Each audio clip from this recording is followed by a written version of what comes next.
Welcome everyone to Bronx Sports Jedi MMA Talk with Austin, Chef Dan, myself, Derek Jedi. We have a guest in the building. We have pro MMA fighter, Big Sexy Billy Swanson. Billy, welcome to the program. We appreciate you on this beautiful Thursday evening with us. Thank you for giving us a few minutes of your time. My foremost is, how are you feeling after that wonderful fight? You won us over here. We'll break into that, but how are you feeling, my friend?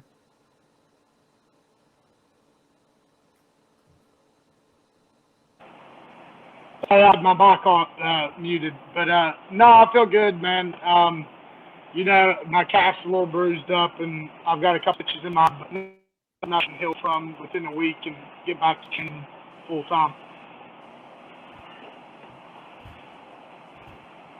Okay, sounds like are you at the gym currently?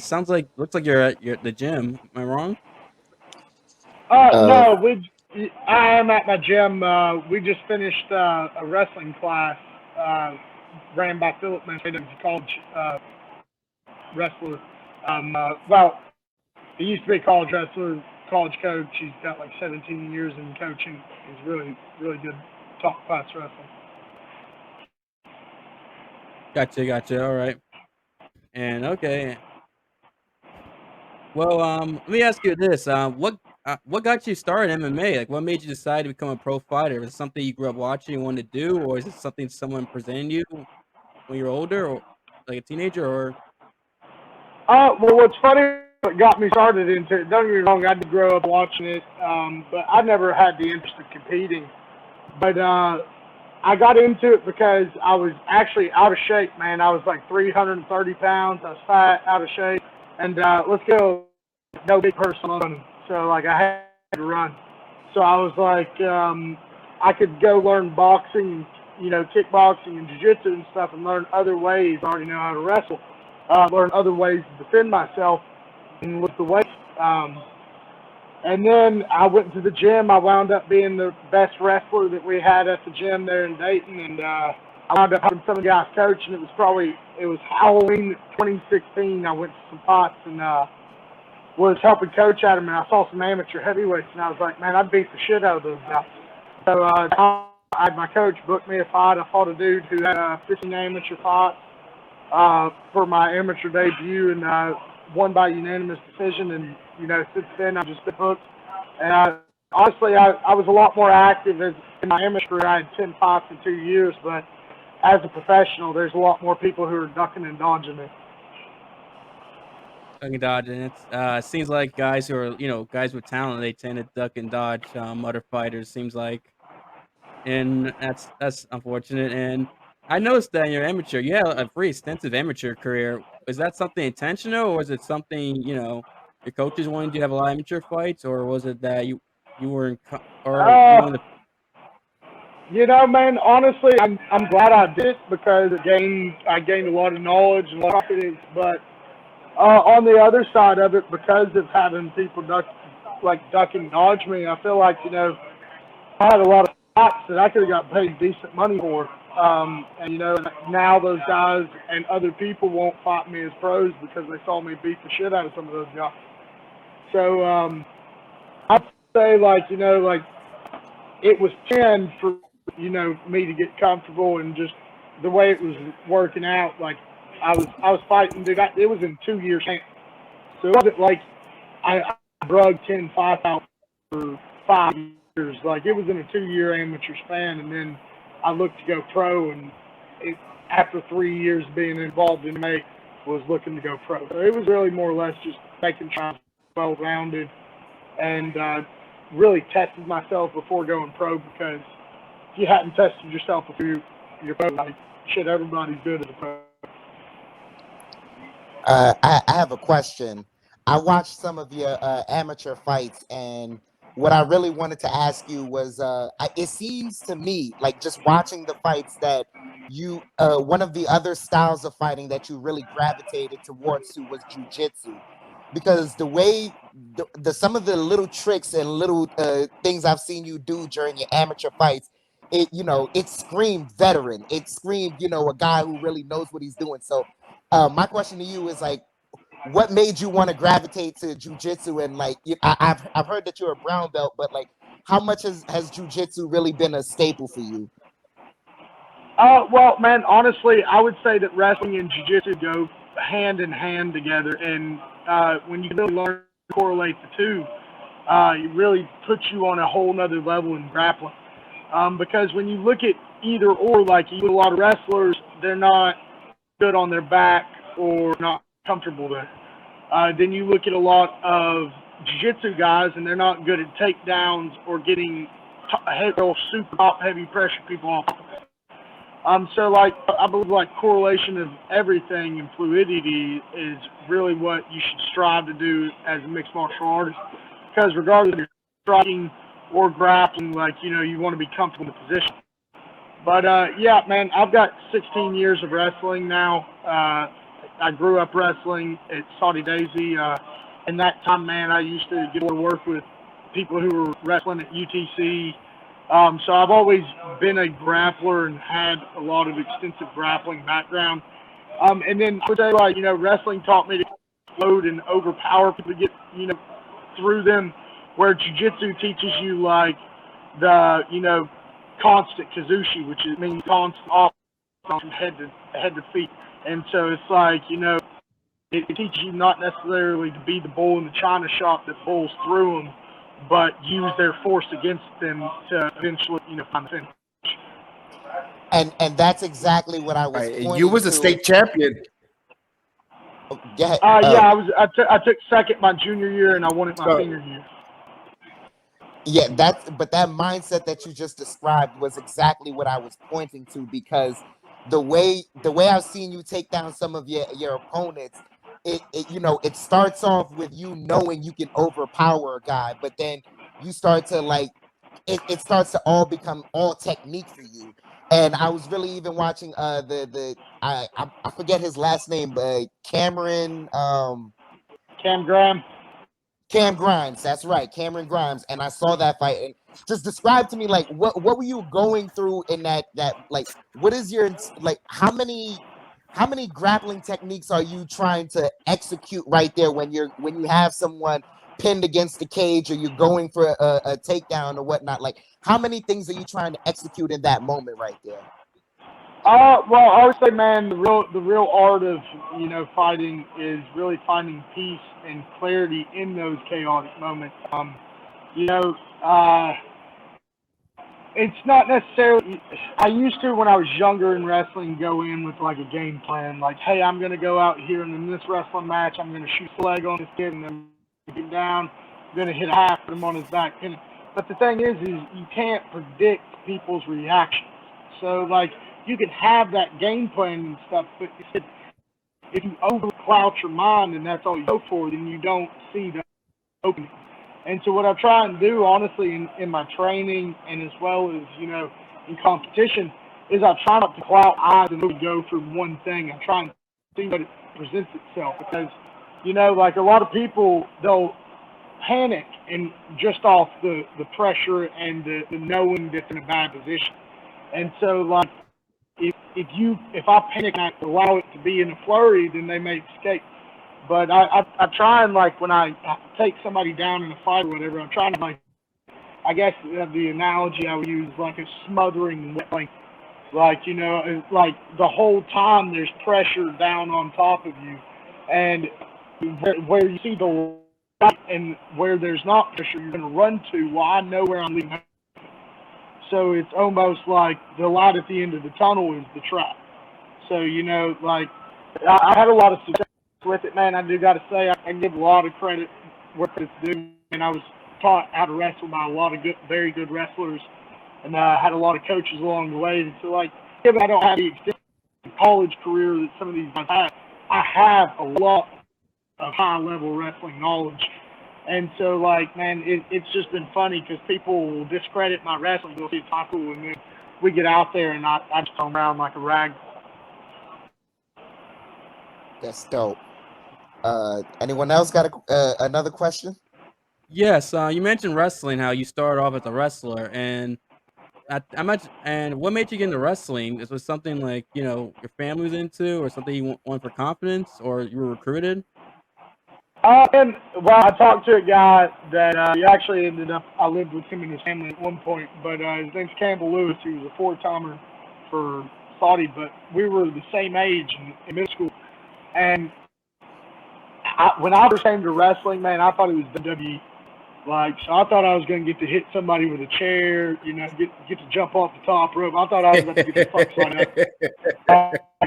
So, like, I was confused when they had me come in and snap people down, and you know, like I'm having to use all this cardio. I'm like, shit, man, I just want to hit this dude with a sledgehammer. Like, I'm trying to run that, like, you know. But no, like, I got into it really because back in early middle school, I used to have high aspirations to be a very big football player. But then over the years, growing up, being on better wrestling teams, and just overall, just getting to shine more in wrestling, I grew to like wrestling more, and that's really what I pursued. And that's really why, honestly, I had to do wrestling in college instead of going to college and playing football. Okay, it says on Wikipedia that you didn't want to, you just chose not to wrestle in college as far as like competition. What's the story behind that? So, man, I used to go to King University, and there's this guy there, a buddy of mine named Jeremy Miller that went there, and he had a good name for it at the time. He called it the Radar Wrestling.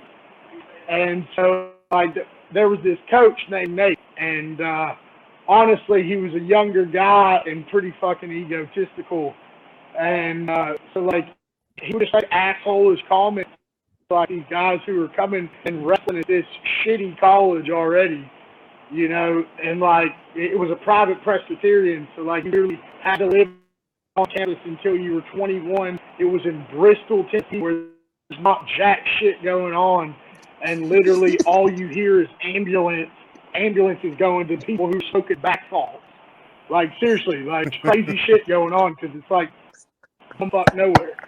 And so like he literally like would say like he told one of these guys that was like a buddy of mine, Cody Davis, like he brought Cody out there on a full ride, and Cody started out as a true freshman at 197. We're going to all these Division I open tournaments. He looks Cody in the face and goes like 0-2 at the tournament. He goes, I didn't bring you here because I liked you. I brought you here to wrestle. So he's just like, he was a really egotistical and asshole-ish type guy. And like, I was already kind of burned out of wrestling by the time I went to college. And because I had trained so much out high school and middle school. Like, I literally wrestled year round from like the time I was in 6th grade to the time I was 18. And so then I go to college and I've got an asshole coach who, you know, like, he's just egotistical, saying like rude shit to everybody at a school that really, man, you know, they just so like I'm still in debt. I'm like 10 grand in debt in student loans going that year. But long story short, like I didn't like the coach, and man, like it was just pretty much going to get to a fist fight with me and him. And I left after staying a whole year. Then the college held my transcripts for like 2 years, which held me up getting back into college and wrestling. And the shitty thing about like NCAA eligibility is like once you start your clearinghouse, it runs. And so, you know, by the time I was really in a position to get back in college and even look at wrestling and shit, I'd already ran up my eligibility.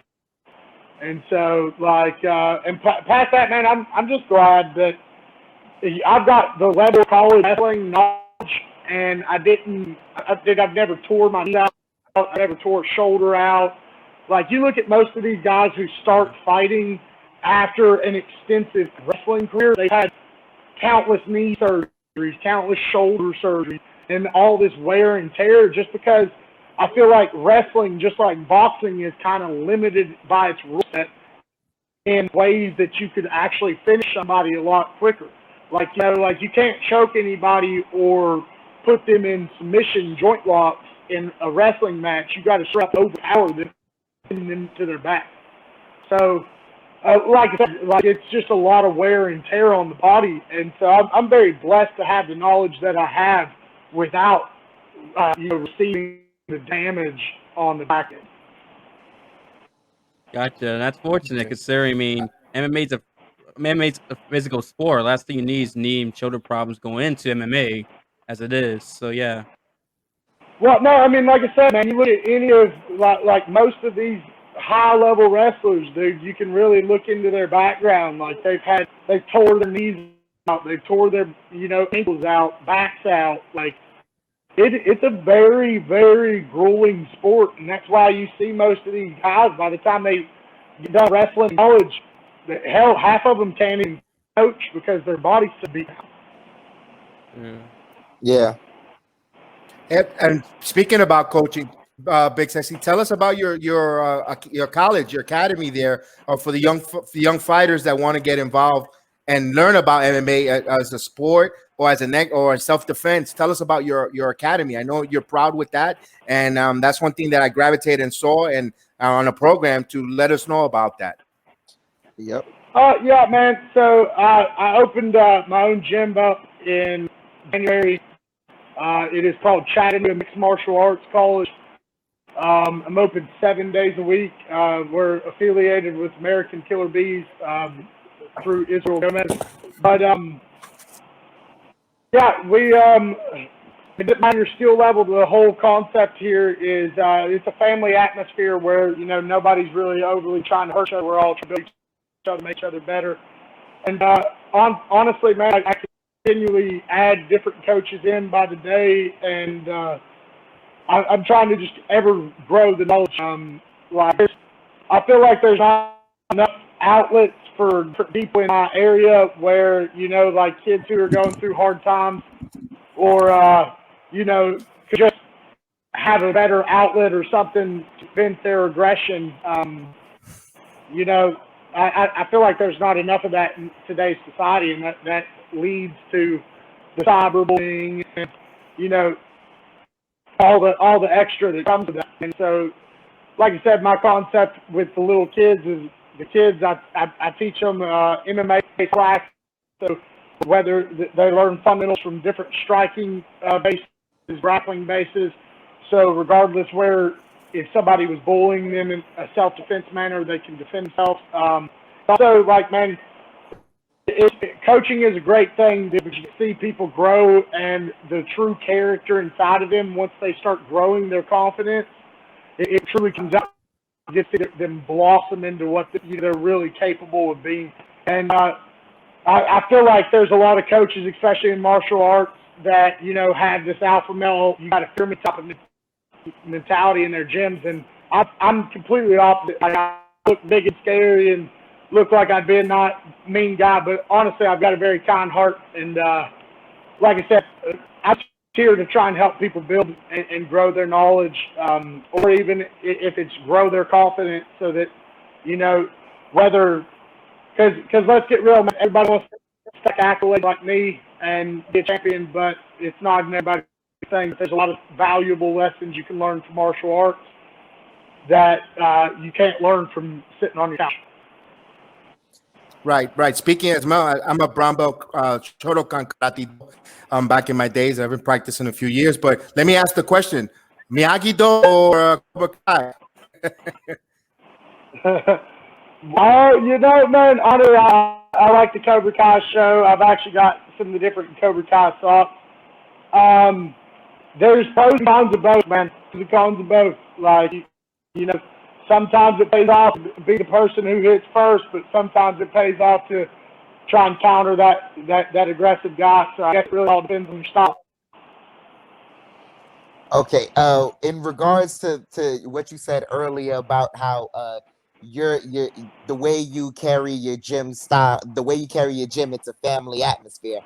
I've seen that, like, you exude that as a person everywhere you go. This is something I really wanted to ask you.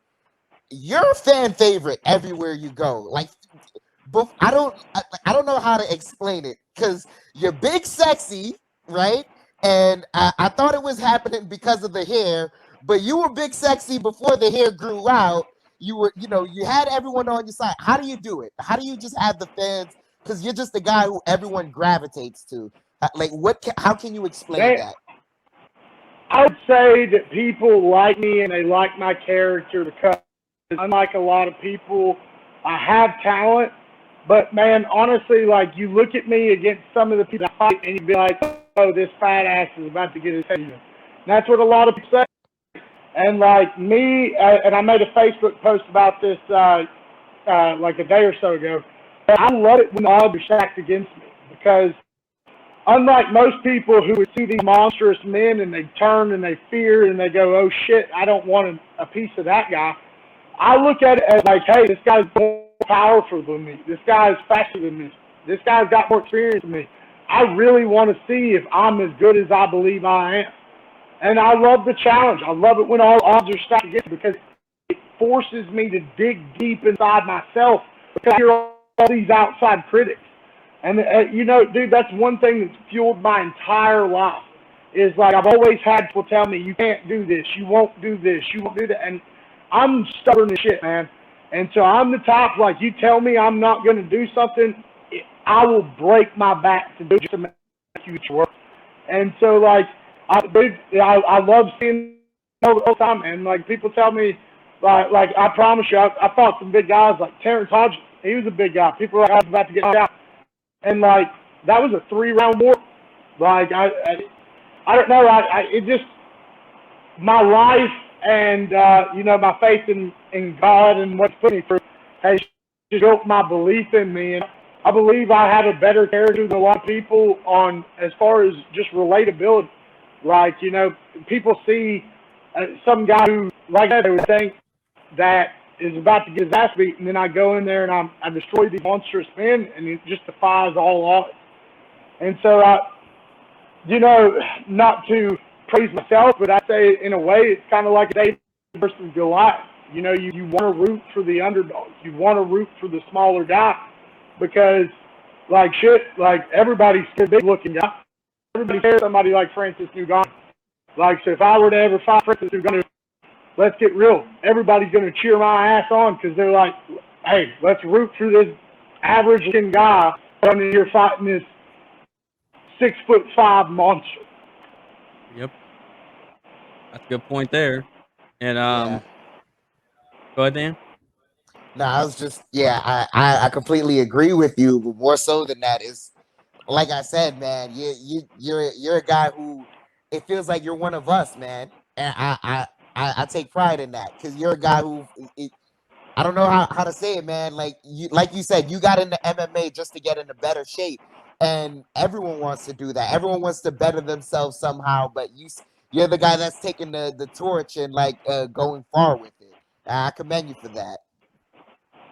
Well, like I said, man, you know, not to toot my own horn, but I'm a firm believer in, like, my whole life and everything that I have has came to be because of my belief in myself and not taking what people will give me. And I think it's very inspirational for a lot of people, because they see that, you know, anybody who actually knows me and has heard my backstory on one of these interviews, or actually knows me, they know how far I came as a person, as an individual, as an athlete, to get to where I am. And so it's just like, I'm somebody who has not had it given to me. Like, somebody like a Jack Swagger that went to the WWE and became super famous, and so his first few fights, he's making hundreds of thousands of dollars off these fights, and he's fighting these guys that aren't even on that level just because he's got a big following. And so it makes it hard for somebody like me, who, like you said, I've had 10 amateur fights, now I've had 6 professional fights. My only 3 losses are all to UFC level guys. Like, so, like, and then this last loss came on 4 days' notice. Had I not been resting my shoulder for 2 months, that's it. I'm not going to say I'm in the fight, but that's at least a 3-round fight, because I don't get tired. And, you know, like, that's what people don't understand, is, like, the reason people love me is I threw my heart out there. Like, I'm not one of these guys who just goes out here and relies on talent, relies on looks, intimidation, stuff I come from. No, like, I'm the guy who, win or lose, I'm the same person. If you want to come up and take a photo with me after the fight, I'm more than happy to take a photo with you. It brings me so much joy to know, man, that I come to the trailer park. So it's like, brings me so much joy to have these little kids that look up to me and idolize me, because I grew up my whole life looking at all these people and be like, shit, man, I wish I could be one of those guys. Gotcha. And speaking of which, who are some fighters or wrestlers or athletes you look up to growing up? Man, well, I say very awesome. One of the first fights I ever watched was Anderson Silva. And so I got to watch Anderson Silva in one of the title defenses in the UFC. And like, that was like the first time I'd really watched UFC or MMA or anything. Well, then as an adult, I've actually been able to meet and train, and now I'm affiliated in the same affiliation as Anderson Silva. So I would say I always looked up to Anderson Silva, man. But then, like, you just got to go with the great man, like Matt Hughes, George St. Pierre, Randy Couture, like all those guys, man, just who really got Chuck Liddell, who really got MMA rolling, and it's built it to the business that allows me to be able to fight now. Like, you know, like 10 years ago, those guys were just fighting the TikToks and we're getting shit. Like, you know, I'm thankful for all those guys because they built it to a point where you can actually make a career out of it and, you know, not kill yourself for free. Right. Like we're getting Right. to And know. and rather quick, let me ask you. You were coming in on a 3-fight winning streak before that short notice fight. Of course, nerves going into that fight. Me, I was saying you would get into that second round. Breaking. I said if Big Sexy gets through the first round after getting that going with the feeling his partner's power, opponent's power, I think your rest background and the way you could strike and knock someone out. I think you would have been back into that fight and possibly swayed, especially if you took him on the ground. Put it this way: the fight was over. Unfortunately, you didn't get the victory, but we don't even remember the guy's name. We know Big T. And that's in our mind, and we want to give you that kudos because you put an impact on everyone in the panel. No, man, it was a blessing completely to hear the fans chant for me the way they did and everything. Like, man, honestly, like I said, I hope Bellator has me back and I get to show what I'm capable of with a full camp. Because honestly, man, I'm 10 times the fighter that I showcase. And the thing is, I knew going into that fight, I didn't have the cardio I normally fight with. And so I knew, like, I couldn't do any of my normal game plan. Like, I put him against the cage before he returned me. I had to tell myself in my head, like, I really need to expend all this energy keeping him pinned against this cage because we know we don't have it in the gas tank. And, you know, I'm not the type to make excuses because let's get really knocked out. That dude is a very tough dude, and hats off to him. Like, nobody wants to fight Marcelo Gold. But, like I said, I think I'm not going to be so lucky to say that you give me a full fight if I beat Marcelo Gold, but I guarantee I don't get finished. And that's the thing, man. It literally, like I said, my cardio wasn't there, so that affects the game plan and, you know, like really the overall attack of, you know, what I'm able to get out there and do without putting myself to a point where I gas myself and I get finished 10 times worse just because I can't keep my hands up.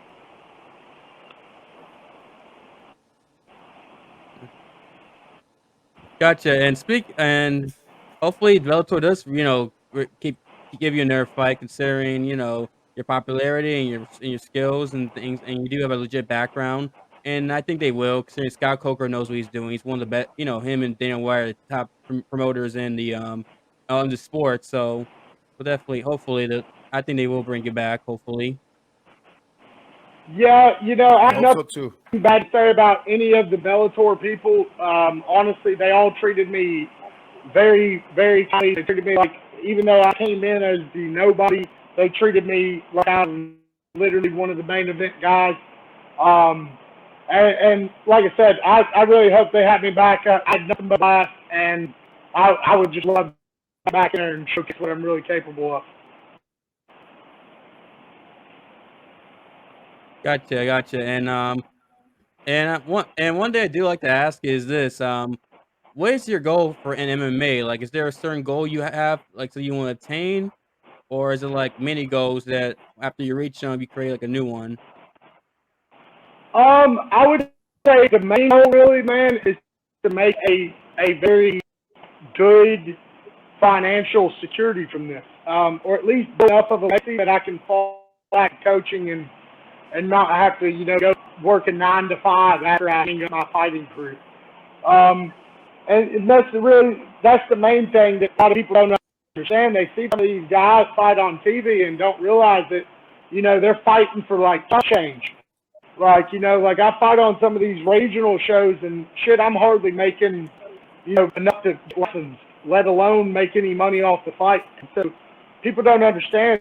There's a lot that goes into it. And then when you make it to the big show, you got to pay a manager, you got to pay your coaches, like you got to pay the taxes on it because it's all 1099. So like you don't understand, like half the money's gone before you even get that big paycheck. So I would say my main goal really, man, is just to build enough of a following and inspire enough people and make enough money that it provides my family, financial security. Obviously, everybody says goal is I'd like to be the world champion, that's everybody's goal, but, I'm not going to say that I'm best in the world at the moment. Like, I think that, you give me a couple more years, I will be. I'll at least be in the top tier caliber, and I think that's the main thing. I'm somebody who is completely self-paid, so I would like to have the financial security because it's something I've always, even as a kid, kind of looked forward to. One question: are you still AFC champion, Atlanta fighting champion? Yes, I'm the professional AFC Alabama Fighting Championship heavyweight champion. Do you know when your next title? Would you be fighting at this? Or you be fighting another fight either in Bellator or in different promotions? And to let us know, because if me and Austin, we're both father and son team, and we live in Orlando. If it's something in Alabama close to that, maybe we'll come down there and we'll definitely love to see you fight in Alabama or so forth. Let us know. Keep us brisk when your next fights are, because like we said, you got fans now here. Before you came on, we were fans of yours, and we now want to continue following. Yeah, man. Honestly, anytime I have anything booked, I'll post about it. I'm still kind of waiting back to hear if Bellator is going to have me back or not. I want to leave the door open for them if they're going to give me that opportunity. I have also kind of put my name in the hat for Professional Fight League because of COVID and a lot of heavyweight dropping out and stuff. So I'm possibly in that pool too. If another heavyweight pulls out, there's a chance I get pulled over to Professional Fight League. And then also I met the owner of LFA at the Sioux Falls fight, and his words to me after seeing the way the crowd was involved and all that was, if Bellator doesn't want me back, that he would. So I think that I don't, in my eyes, I don't think necessarily as I took a loss. I took a fight on 4 days' notice against a monster that nobody else wanted to fight, and honestly, I feel like it's opened up a lot more doors for me, because that's the same thing you guys witnessed with the card and Bellator and all those people in Sioux Falls witnessed transpire. Is man, I've said it. Once you get me onto I'm enough of a likable guy that the world's gonna keep you there. And so like that's the reality. Is like I'm just bro, man. I've got I'm building my family. I'm 27, so I'm just trying to, like I said, trying to further myself, my gym, my career. So honestly, wherever the doors open, I'm gonna take offer, and run with it. So hopefully that's Bellator. Like we said, that could be Professional Fight League, LFA, AFC. But the main thing is I figure I'll probably fight till I'm mid to late 30s. So now I'm getting to where I'm making decent money with. I'd like to collect as much as I can over that amount of time. Plus, as long as I'm not injured, I plan on staying active. That's perfect. So I have a question for you. If you're not training and you're not at the gym helping someone young out with their future, what is Big Sexy doing? When he has the time by himself, what is he doing by himself? Well, I will tell you, man. So, if you'd asked me that like 2 years ago, I would have said I'd have been at the bar. But now I've settled down with my girlfriend, and me and her are getting pretty serious. So, honestly, my free time, I spend a lot of time with her. But also, man, I love the outdoors. Like I live in Chattanooga, so if you're out in Chattanooga, I highly recommend, especially coming in the summertime, because like there's the Tennessee River runs right through Chattanooga, so you can go up the river, you could go kayaking. There's a bunch of mountains, a bunch of different beautiful scenery where you can like see all of Chattanooga and the different valleys. And so, and then there's also right around Chattanooga, if you're into like historic, there's a bunch of old like Civil War battlefields, stuff like that. So like there's a lot of different stuff that you can kind of check out in Chattanooga. So I would say like free time, I'm either with my girlfriend or you can find outdoors and do something. Awesome. Awesome, One awesome. more. We gotta. You have a question? No, I was gonna say to Big Sexy, we gotta get you here in Florida with us, man. Yeah, man. Honestly, there's a couple people I got to make the trip to Florida to see. So I got wouldn't be against it. I got one more question for you. You said you were a wrestling fan, right? Yeah. Okay. If they were to get into a match in their heyday, I haven't asked this to the panel yet. No, not Hogan, but I got a question for you, man. If they got into a match in their heyday, who wins, Undertaker or Sting? Oh, Undertaker all day. What are you talking about? He was Oh undefeated. yeah, I agree for, with like, you. What was it, like 25 years at like WrestleMania or some shit? 21-0. 21-0, yeah. Yeah, I think Undertaker wins that. Now, I will say I'm a big Stone Cold Steve Austin fan. So. Oh yeah. Oh. As you can see, my son's name is Austin, so I don't even need to explain the song, the reason why I named him Steve Austin. He just needed this. Yeah, I'm a big fan of Stone Cold as well. That's awesome. That's dope. Well, Big Sexy has been really good talking to you. I don't know if you want to stick around to break down some of the fights that happened on the main card with Bellator. We're gonna start off with the main event. I don't know if you saw that.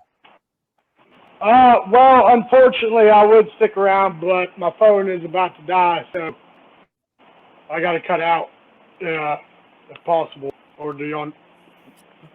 But anyway, for me, Bronx Sports Jedi Network, everyone on, we appreciate you. I'm going to say goodbye to you, but me personally, thank you for being part of the program. Information there on the screen. Anyone is interested in getting in MMA in the Chattanooga area or in MMA in general, you could contact and find out. I know you have connections with no other types of gym in your state, and we'll definitely encourage people to get in the gym. And you got fans in us from here and on, and we're going to support you 1,000% in every way, form. For hopefully your friend become a friend of our program, and our doors are always welcome when you want to come here and talk MMA or wrestling or any boxing or any combat sport.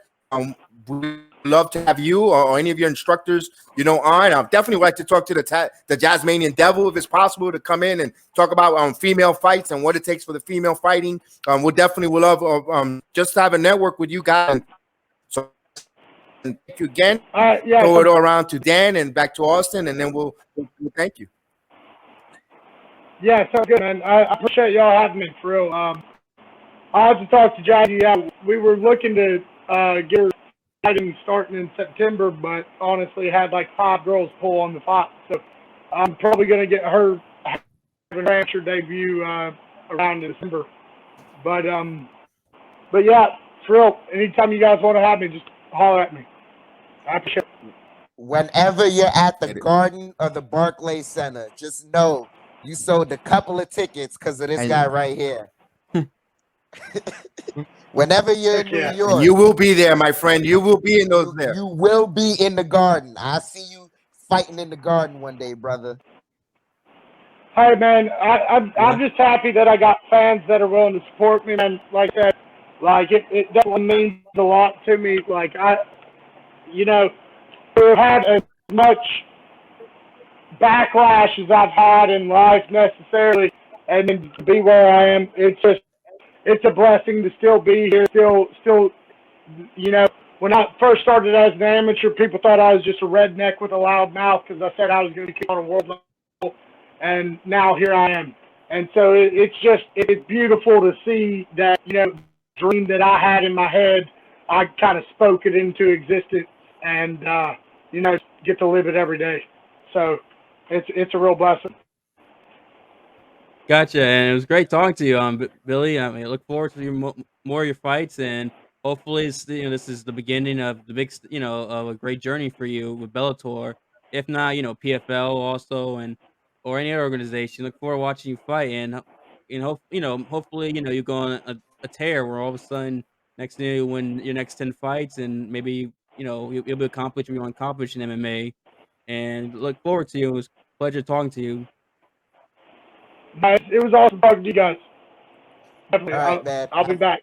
Thank you. All right. Thank Have you. a good day, man. Good night. Yes, we'll definitely have you on. That's Big Sexy, everyone.